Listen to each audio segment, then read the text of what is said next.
Luan e Pablo.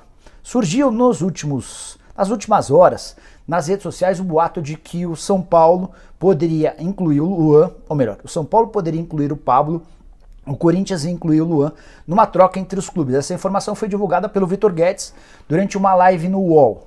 Ele trouxe a informação de que uma pessoa do Corinthians passou para ele de que o São Paulo procurou o Corinthians e fez essa sugestão. Fui checar com os dois lados para saber o que havia de verdade na possibilidade dessa troca.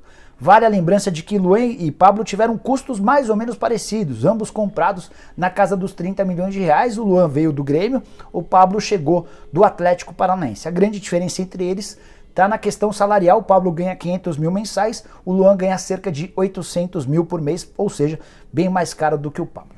Que o Corinthians e o São Paulo adorariam se livrar dos atletas, essa é a mais pura realidade. Mas ouvi de gente do Corinthians e do São Paulo que não existe nenhuma tratativa a respeito. Não existe e nunca existiu. Nenhum dos clubes divulgou, conversou, tratou sobre esse assunto. Até porque o Pablo não interessa ao Corinthians e o Luan não interessa ao São Paulo. Fui checar inclusive com o Júlio Casares, que é o presidente do Tricolor, perguntei sobre isso e ele disse: não existiu nada entre São Paulo e Corinthians sobre esse assunto. Embora a nossa relação seja muito boa, aliás, excelente, ele se refere à relação dele com o presidente do Corinthians, o Duílio Monteiro Alves, os presidentes dos clubes grandes de São Paulo. Podemos incluir também o Maurício Gagliotti, que está de saída do Palmeiras, e o Andrés Rueda do Santos. Os caras têm uma relação extremamente cordial, costumam se encontrar e debatem sobre uma série de assuntos em comum, como negociações, direitos de transmissão, vendas de jogadores, entre outras coisas.